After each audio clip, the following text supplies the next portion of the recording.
오늘 하나님의 말씀은 사무엘상 22장 14절에서 19절까지 말씀입니다. 구약성경 447페이지에 있습니다. 다 찾으신 줄 알고 제가 받들어 봉독하겠습니다. 아히멜렉이 왕에게 대답하여 가로되 왕의 모든 신하 중에 다윗같이 충실한 자가 누구인지요. 그는 왕의 사위도 되고 왕의 모신도 되고 왕실에서 존귀한 자가 아니니까. 내가 그를 위하여 하나님께 물은 것이 오늘이 처음이니까 결단코 아니니이다. 원컨대 왕은 종과 종의 아비의 온 집에 아무것도 돌리지 마옵소서. 왕의 종은 이 모든 일의 대소 안에 아는 것이 없나이다. 왕이 가로되 아히멜렉아 너가 반드시 죽을 것이요 내 아비의 온 집도 그러하리라 하고 왕이 좌우의 시위자에게 이르되 돌이켜 가서 여호와의 제사장들을 죽이라. 그들도 다윗과 협력하였고 또 그들이 다윗에 도망한 것을 알고도 내게 고발치 아니하였음이니라 하나 왕의 신하들이 손을 들어 여호와의 제사장들을 죽이기를 싫어한지라.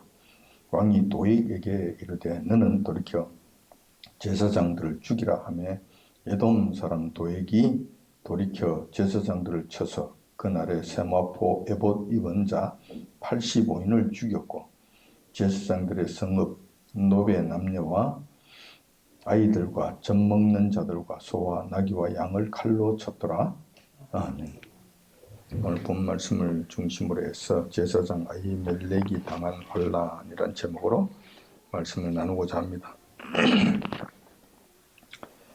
오늘은 이스라엘의 사울왕 시대 때 노 땅에서 일어났던 일에 대해서 말씀을 드리고자 합니다. 그때 대제사장직을 수행하고 있던 자가 바로 의인 아히멜렉입니다. 그와 관련한 말씀을 드리고자 합니다.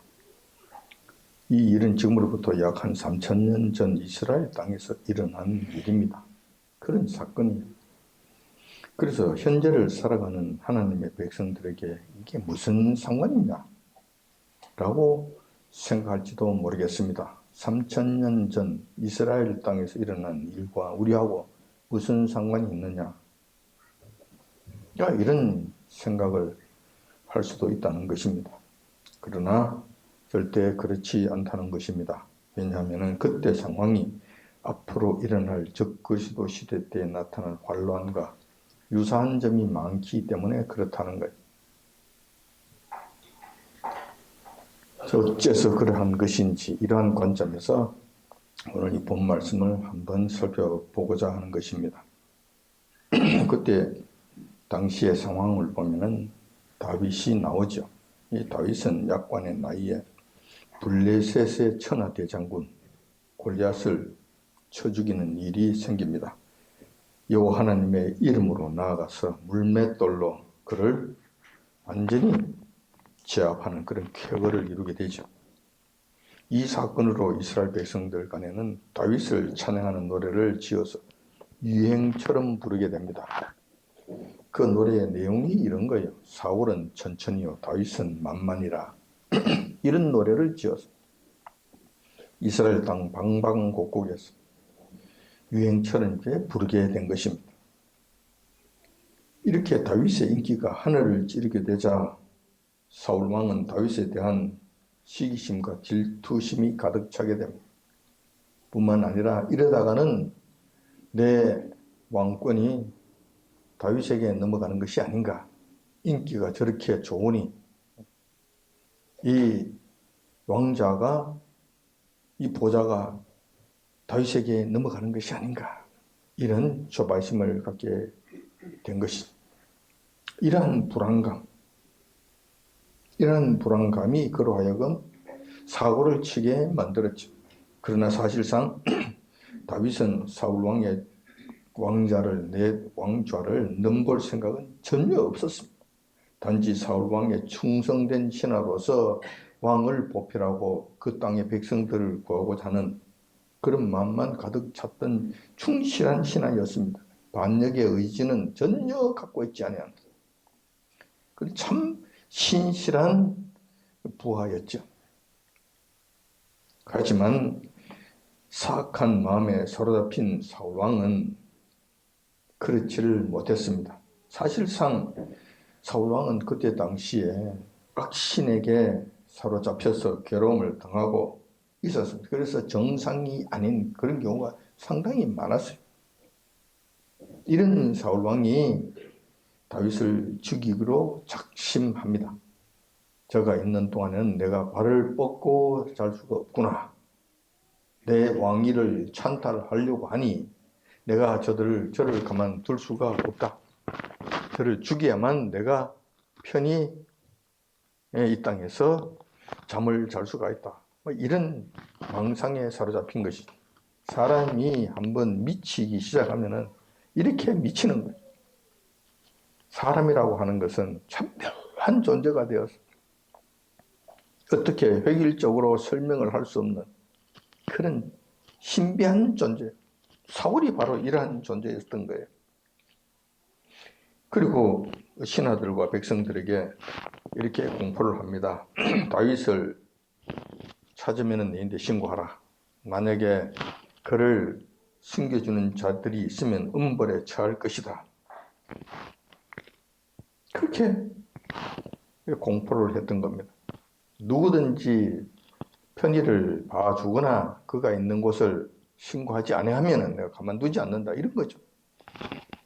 자, 이러한 사실들이 조정에서 일어나고 있을 때 다윗의 절친이면서 사울 왕의 아들이었던 그 훌륭한 인물 요나단이 이런 사실들을 알고 다윗에게 전하게 됩니다.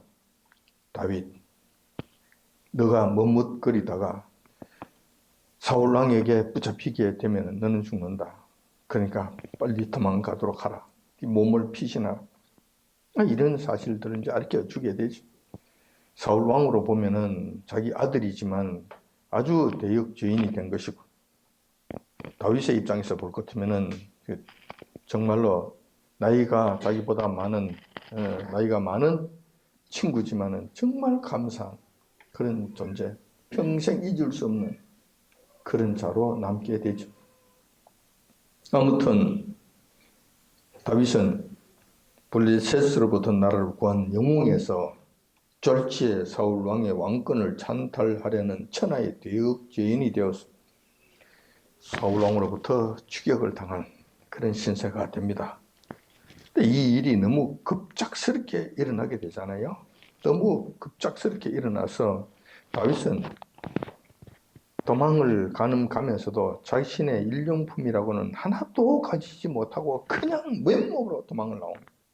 자기가 가지고 있었던 칼조차도 가지지 못하고 옷조차도 제대로 번변하게 입지도 못하고 나왔을 것 같아요. 그러니 홀몸으로 그냥 도망 나왔다고 보면 될 것입니다. 그런데 이제 도망자가 신세가 되었기 때문에 도망가는 것도 마음대로 할 수가 없어요. 막 돌아다닐 수가 없죠. 신고하게 되니까.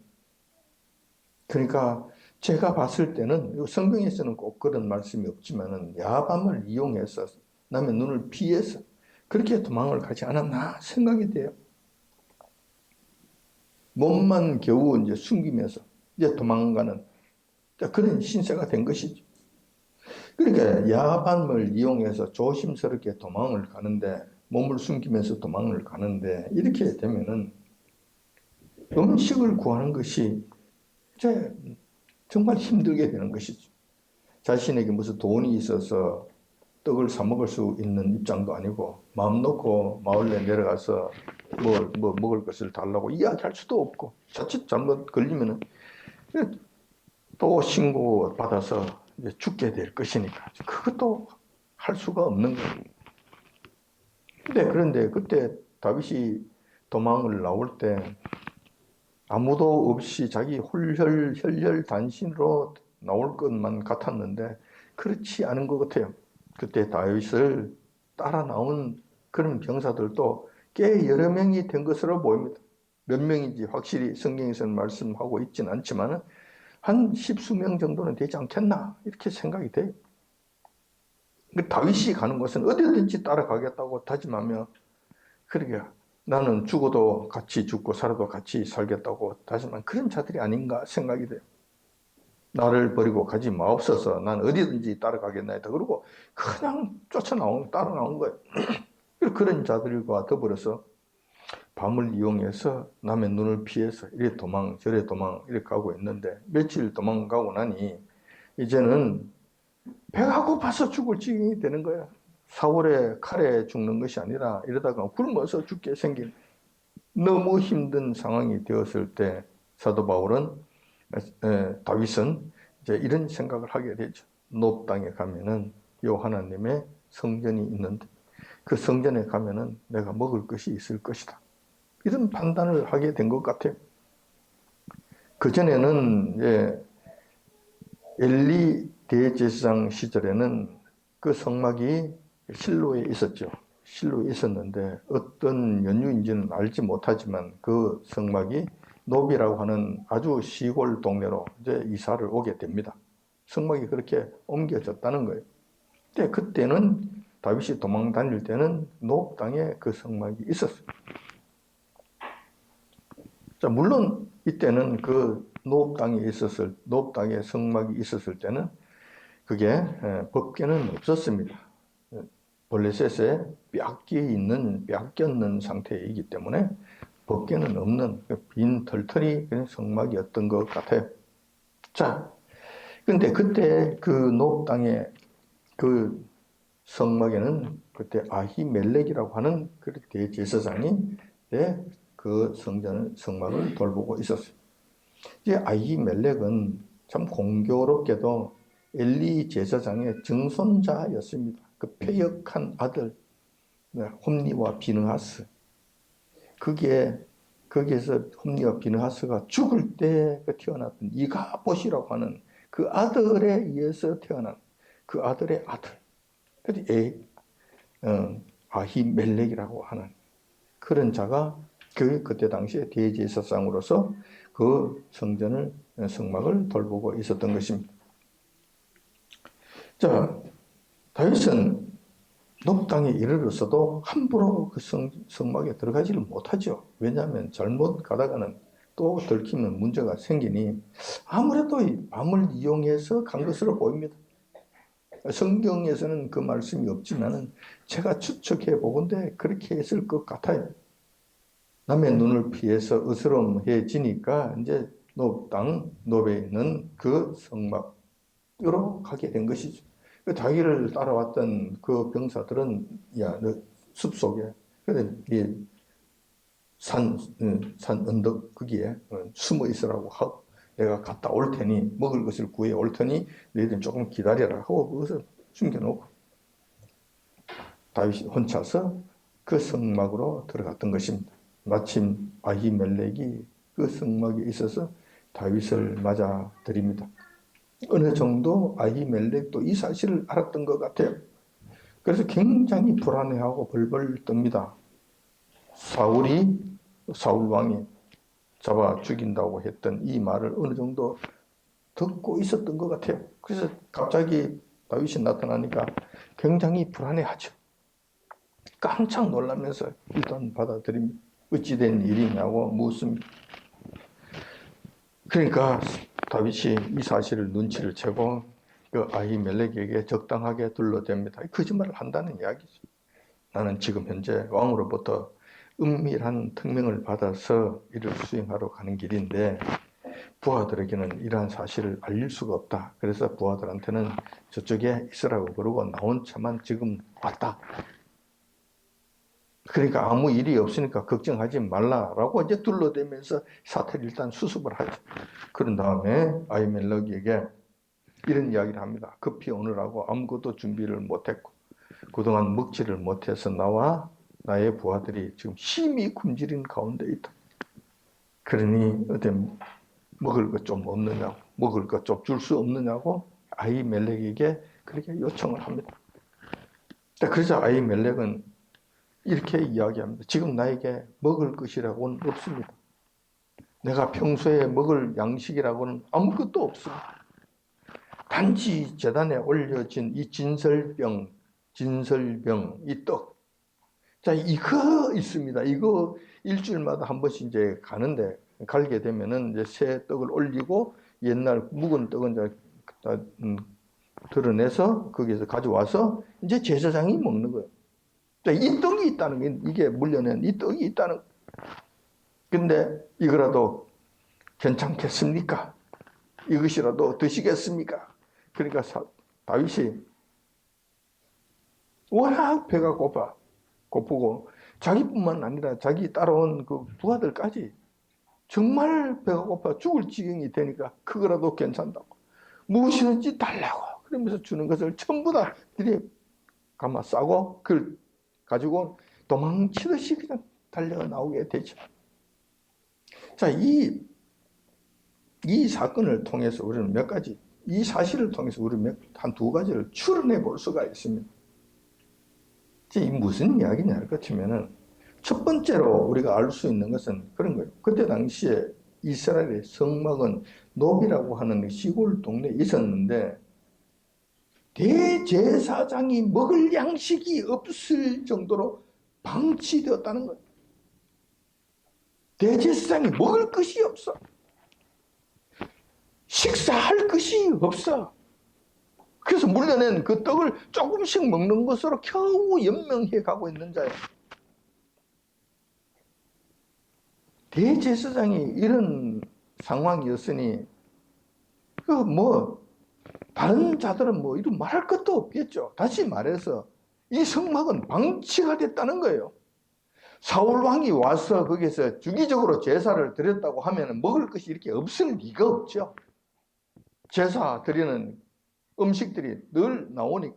제사 드리고 나면은 제사 드린 거기에서 일부분은 제사장 몫으로 늘 주게 돼 있잖아요. 고기도 그렇고 음식도 그렇고. 그러면 먹을 것이 풍성해지겠죠. 그런데 제사 드리러 온 사람이 아무도 없었다는 이야기예요. 그러면 사울은 뭐 했냐? 사울 전혀 안 왔지.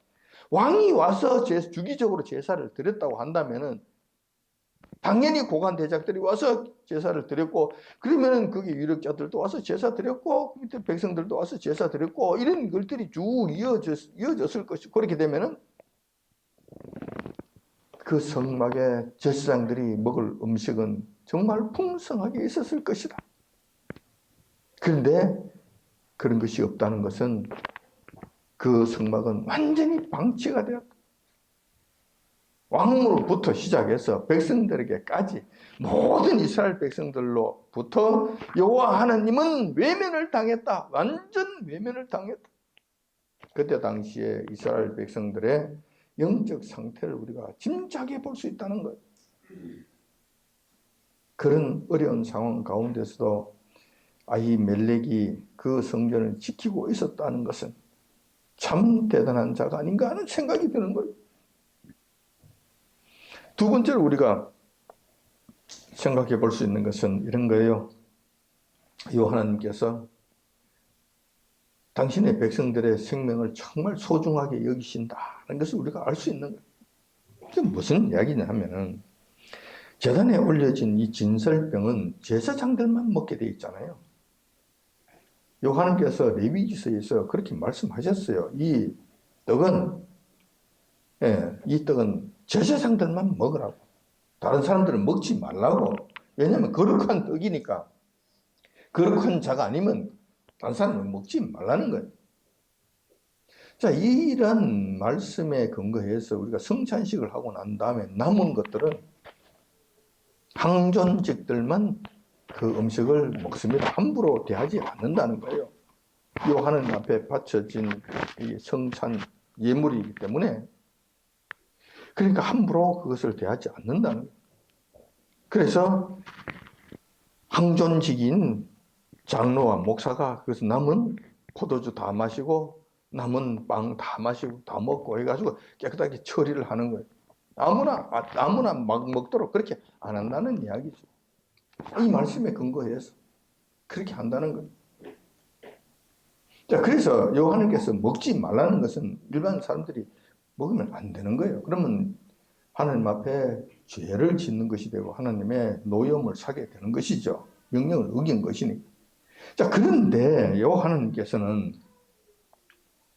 다윗과 그 일행이 사울에게 부당하게 쫓기는 특수한 상황이잖아요. 그때 굶어 죽을 지경에 이르게 되니까 그 음식을 먹었다는 거예요. 그 먹지 말라고 하나님께서 엄명하신 그 진설병을 먹었다는 말이에요. 그 먹은데도 요한께서 아무 말씀하지 아니하셨다. 잘했다고 칭찬 안 하셨지만은 왜 먹었냐고 야단도 치지 아니하셨어요. 그리고 덮어서 넘어가신 거예요. 자, 요한께서 행하신 일들 중에서는 이런 것이 있습니다. 적극적으로 하라고 명령하시는 것이 있고, 그냥 모른 척하고 그냥 허용하고 그냥 넘어가시는 것이 있고, 그리고 그것을 책망하시는 일들이 있어요. 세 단계로 나누어져. 근데 이 진설병 먹는 이 사건은 하나님께서 그냥 그냥 허용하시고 덮어서 넘어가신 사건으로 나타나게 됩니다.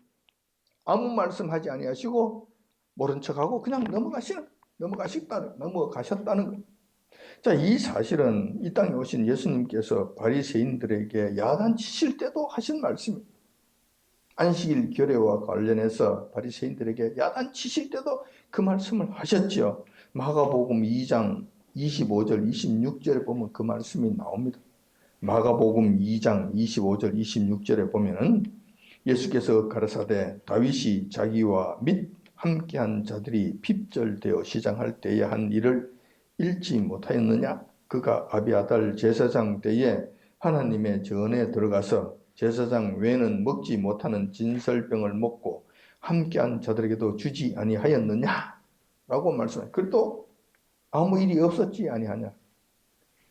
다시 말해서 하나님의 율법이라 하더라도 인간의 생명보다는 더 소중하지 않다. 안식일 규례도 사람을 위해서 있는 것이지 사람이 안식일 규례 때문에 있는 것은 아니다. 사람과 안식일 규례 두 가지를 놓고 봤을 때 어느 것이 더 소중하냐? 인간의 생명이 더 소중하다. 이것을 그들에게 가르쳐 주신 거예요. 이 사건을 통해서도 우리는 하나님께서는 당신의 백성들의 생명을 정말 소중하게 여기시는구나 하는 것을 우리가 알 수가 있다는 것입니다. 자, 다윗과 아히멜렉 제사장이 이러한 일들을 하고 있을 때에 이런저런 과정을 처음부터 끝까지 엿보고 있었던 자가 있었습니다. 그 자가 곧 사악한 자 도액이라는 인간입니다. 이 도액은 원래 에돔 출신입니다. 다시 말해서 순수 유대인이 아니고 야곱의 형 에서의 후손이었던 것입니다. 그래서 신실한 유대인이 아니에요. 진짜 유대인이 아니라니까. 그가 흘러 유대 땅으로 들어와서 살면서 열심히 노력한 것으로 보여요. 죽기 살기로 일한 것으로 보입니다. 그래서 어쩌다가 사울왕의 눈에 띄게 되고 사울왕 눈에 들게 되어서 사울왕의 측근 인사로 발탁되는 출세를 한 인물로 보입니다. 그의 성품으로 미루어 보아서 그는 출세를 위해서는 무슨 짓도 할 만한 그런 인간으로 보이는 거예요. 자기가 입신영달하기 위해서는 무슨 짓도 할 사람. 그 당시 도액은 사울왕으로부터 총애를 받아서 사울왕의 목자들을 총괄 감독하는 목자장이란 상당히 높은 지위에 있었던 자였습니다. 자, 하필 이런 자가 무슨 일이었는지는 모르지만은 아무튼 높당 성막에 있다가 다윗과 아비아달이 행하는 말과 행동들을 모두 다 듣고 보게 된 거예요. 사그리 다 보게 되었다는 거예요. 이후에 사울 왕이 측근 신하들과 같이 있을 때에 다윗 왕이 활개를 치고 도망다니고 있다는 이 보고를 받게 됩니다. 그러자 신하들에게 탄식을 합니다. 그리고 신하들을 심히 나무라는 말을 합니다. 다윗은 반역자가 아니냐? 왕위를 찬탈하라고 하는 천하의 역적이 아니냐? 그런데 그 다윗이 도망다니고 있다 하더라도 누구 하나 신고하는 자도 없고 잡아오려고 하는 자도 없다고 하면서 신하들을 질타를 합니다. 그러자 그때 마침 사울 왕 곁에 있었던 도액이 나서서 놋당 성막에 있었던 사건을 모조리 사울 왕에게 악의적으로 고해 바칩니다. 그 보고를 들은 사울은 노발대발하죠. 즉시 엄명을 내려서 놋당의 대제사장 아비멜렉과 다른 제사장들까지 모두 잡아 끌어오라고 불호령을 내립니다. 잡혀온 대제사장 아히멜렉 앞에 두고 사울이 직접 신문을 합니다. 너가 과연 대역죄인 반역자인 다윗에게 편의를 제공하였느냐고 묻습니다. 그러자 아비멜렉 대제사장은 속으로는 엄청나게 떨렸죠. 아마 굉장한 불안감이 있었을 겁니다. 그렇지만 대제사장은 아주 담대하게 이런 이야기를 합니다. 당신 사울왕, 당신 지금 묻는 말이 잘못되었어.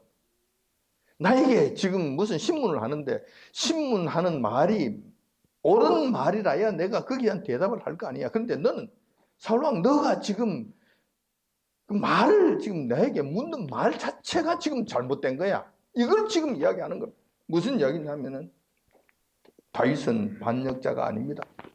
대역죄인이라고 그랬지. 반역자가 아닙니다. 왕의 충성스러운 부하입니다. 알다시피 이 나라를 구한 영웅입니다. 뿐만 아니라 당신의 사위도 되지 않습니까? 당신의 사위도 되지 않습니까? 그는 반역할 의사가 있는 자가 아닙니다. 그런데 왜 그를 잡아 죽이려고 하는 것이죠? 그리고 내가 그에게 편의를 도모했다고 편의를 봐줬냐고 해서 지금 따지고 묻느냐고. 이런 건 해줘야 되는 것 아닙니까? 그 사람에게는 당연히 해줘야 될 일이 아닙니까? 라는 식으로 지금 사울왕을 오히려 책망하는 그런 말을 하게 되죠. 그러자 화가 끝까지는 사울왕이 이성을 잃고 주변에 있었던 신하들에게 저 아비멜렉 일행을 칼로 아히멜렉 일행을 칼로 쳐 죽이라고 불효령을 내립니다. 그러나 주변에 있던 신하들 중에서 누구 하나 아히멜렉 대제사장에게 손을 대려고 하는 자가 없었어요. 알잖아요. 누가 잘못했는 것인지, 이것은 무슨 잘못인지 다 알잖아요. 그래서 이것은 아히멜렉에 손을 대는 것은 우리가 큰 죄를 짓는다는 것을 알잖아요. 그래서 안 하는 거예요. 꿈쩍도 하지 않는 거예요. 할 수 없이 사울은 고발자 도액에게 손짓하였어. 너가 고발했잖아. 너가 죽여. 너가 그 일을 해라. 그러자 도액은 기다렸다는 듯이 무방비 상태에 있던 제사장들을 모두 칼로 쳐 죽이는 만행을 자행합니다. 그날에 도액의 손에 죽은 제사장들이 아히멜렉을 비롯해서 85명이라 85명 어마어마한 자들 그들을 칼로 쳐 죽였으니 피가 난 자는 완전히 아수라장이 됐을 것으로 보입니다. 근데 그뿐이 아니죠. 그것만 아니죠. 사울은 또 도에게 또 다른 일을 시켰죠. 저들의 근거지까지 전부 다 도말해버리라고 또 그렇게 명령했을 것으로 보입니다. 다른 부하들은 전혀 하지 않는데 도액이 나서서 제사장들이 사는 동네인 노 땅에까지 가서 제사장들의 모든 가족들과 가축까지 몰살시키는 만행을 자행했던 것입니다. 그들의 가족들이 무슨 죄라고, 그들의 아내들이 무슨 죄를 지었다고, 그들의 자녀들이 무슨 죄를 지었다고, 그들의 노인들이 무슨 악을 행했다고 그들까지 전부 다 죽이느냐 말이에요. 완전히 노 땅의 제사장들 씨가 마르는 그런 엄청난 죄를 저질렀던 거예요. 그게 사무엘상 22장 18절 하반절에서 19절까지 그 말씀이 있습니다. 18절, 19절에 그 말씀이 있습니다. 에돔 사람 도액이 돌이켜 제사장들을 쳐서 그날에 세마포 에봇 입은 자 85인을 죽였고 제사장들의 성읍 노베 남녀와 아이들과 젖 먹는 자들과 소와 나귀와 양을 칼로 쳤더라. 다 죽인. 도액이라고 하는 사악한 인간으로 인해서 무고한 제사장 마을 전체가 완전 멸망당한 그런 참사가 일어났던 것입니다. 자, 우리는 지금 적그리스도의 출현을 앞둔 매우 긴박한 상황 속에서 살아가고 있습니다. 세상은 안전하다, 그리고 교회는 잠들어서 이러한 사실들을 이야기하지 않습니다.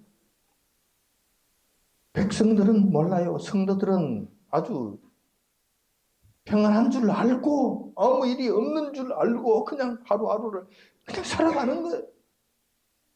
그렇지 않죠. 그렇지 않. 지금의 모든 징조가 이러한 일들이 일어날 것을 확실하게 보여주고 있잖아요. 깨어있는 사람들 눈에는 다 보이는데 잠자는 자들의 눈에는 전혀 보이지 않죠. 아주 긴박한 상황 속에서 우리는 하루하루를 살아가고 있습니다.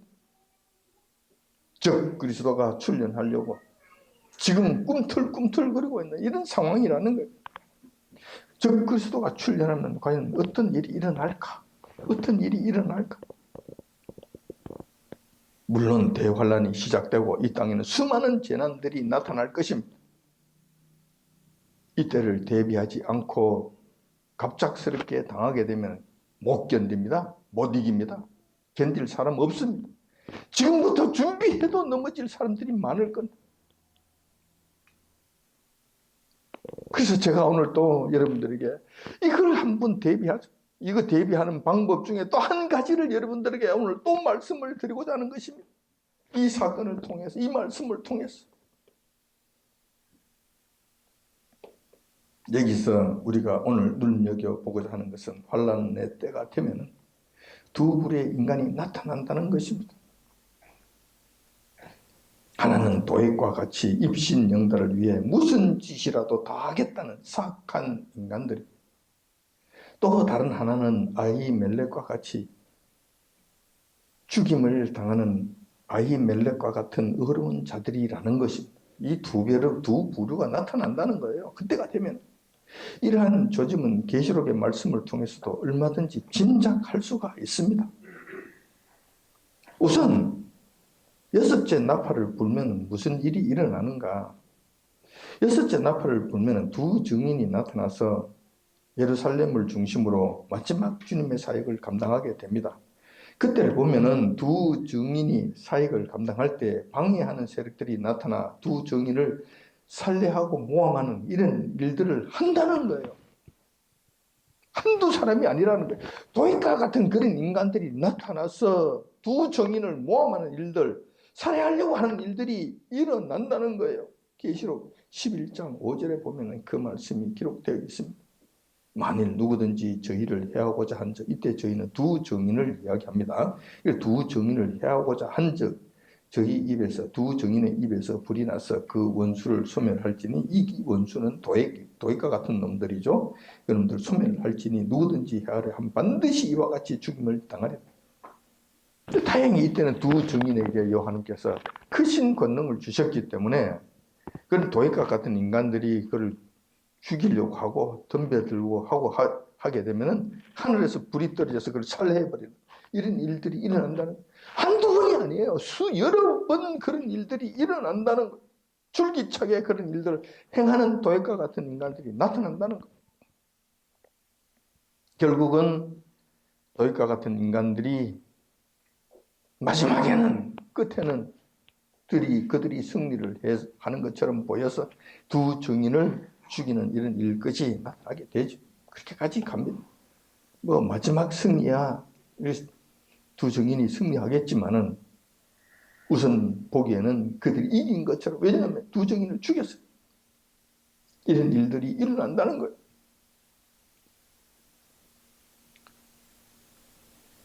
이 본문을 보게 되면은 당시에 짐승이라고 하는 적그리스도가 있을 것이고 세상을 마음대로 다스리고 싶어하는 독재자들도 있을 것입니다. 이들의 비율을 맞추기 위해 두 증인을 모함하고 죽이려 하는 이런 자들이 분명히 여러 명 일어날 것이라는 것입니다. 예상컨대 이들은 도액과 같은 사악한 행동을 함으로 인해서 그들로부터, 적그리스도로부터, 짐승으로부터 상당한 많은 보상을 받을 것으로 보입니다. 또 이런 일들이 일어나죠. 두 번째 그런 일들이 또 일어납니다. 짐승의 표를 본격적으로 받게 하는 그때에 일어날 현상입니다. 이때가 되면은 적 그리스도는 성전에 앉아서 나는 하나님이라고 떠들어대고 나에게 경배하라고 요구를 하게 될 겁니다. 그렇게 되면은 그 앞에서 그 모든 일들을 총괄 담당하는 아주 더러운 인간이 나타나는데 그것이 바로 거짓 선지자라고 하는 인간입니다. 이 인간이 나타나서 적 그리스도를 섬기라고 적 그리스도의 표, 짐승의 표를 받으라고 강요하면서 그 모든 일들을 선수 진두지휘할 것입니다. 계시록 13장 15절에 그 말씀이 나오고 있죠. 저가 권세를 받아 이 저가 이린 거짓 선지자입니다. 거짓 선지자가 권세를 받아서 그 짐승의 우상에게 그 짐승은 적 그리스도죠. 적 그리스도의 우상에 생기를 주어 그 짐승의 우상으로 말하게 하고 또 짐승의 우상에게 경배하지 아니하는 자는 몇이든지 다 죽이게 하더라. 이 짐승에게 이 적 그리스도에게 경배하지 않으면 전부 다 죽인다는 거예요. 그 증거로 적 그리스도를 경배한다는 증거로서 짐승의 표를 받아야 되는데 그 표를 받지 않는 자들은 전부 다 죽인다는 거예요. 공포를 한다는 거예요. 이런 일들이 일어난다는 거예요. 자, 이런 일들을 할 때 우리가 조금만 생각해 보면 알 수가 있어요. 적 그리스도니 거짓 선지자라고 하는 그 더러운 인간이 혼자서 그 일을 다 할 수 있는가? 물론 그가 총괄 지휘하는 건 맞지만 한 사람이 다 못해요. 전 세계를 지금 총괄해야 되잖아요. 그렇다면 이 거짓 선지자는 도액과 같은 이 인간들을 수도 없이 많이 끌어 모을 것으로 보입니다. 그래서 도액과 같은 그런 인간을 통해서 이런 일들을 행한다니까. 하나님의 백성들 찾아내, 하나님의 백성들 끌어내, 짐승에게 절하지 않는 자들 쳐 죽여, 짐승의 표 받지 않는 자들 쳐 죽여. 이런 일들을 행한다는 거예요. 도액과 같은 인간들이 수도 없이 일어나서 아히멜렉처럼 성실하게 의롭게 살려고 하는 자들을 다 죽음으로 몰아간다는 거예요.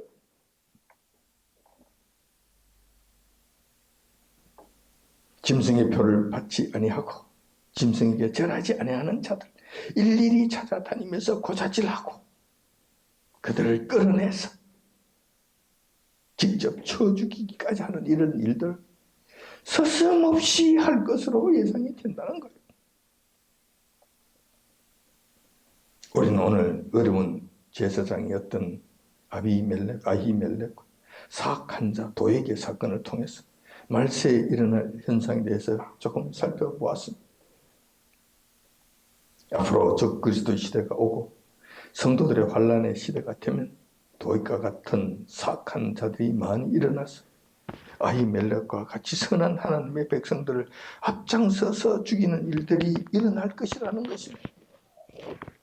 이러한 불의한 현상이 난다 하더라도 여러분들 기이하게 여기지 마십시오. 이상하게 여기지 마십시오. 성질 내지 마십시오. 탄식하지 마십시오. 그런다고 될 일이 아닙니다. 이런 일들이 일어날 거니까. 우리가 탄식한다고 이런 일이 없어지지 않습니다. 그러면 어떻게? 대비하시라는 거예요. 그런 일들이 일어날 거라는 것을 예상하시라고. 놀라지 마시라고. 그때 가서 세상에 이런 일이 일어났느냐. 그러지 마시라고. 지금 말씀드리잖아요. 그때는 한가하게 왜 이런 일이 일어났냐고 할 그런 시간적 여유도 없습니다. 어떻게 여러분들은 이런 일들이 일어날 것을 미리 대비를 하고 아히멜렉처럼 여러분들 죽기를 각오하고 순교를 각오하고 믿음을 지켜야 된다는 거예요. 믿음을 지켜야 된다는 거예요. 그때 당시에 계시록 21장도 그 말씀이 있잖아요. 보면은 두려워하는 자 천국에 가지 못한다.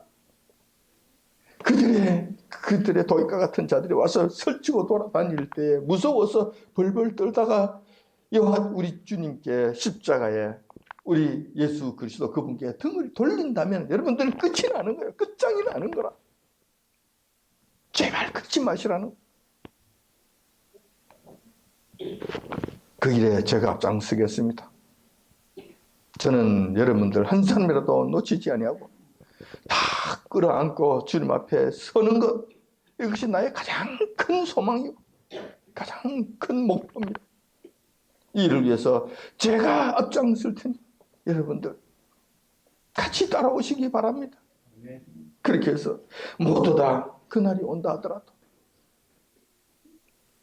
방황하지 말고 두려워하지 말고 당당하게 서서 믿음을 끝까지 지킴으로 모두 다 의인의 반열에 들어가시길 이 아침 주님의 이름으로 축원드립니다. 아멘. 기도하겠습니다.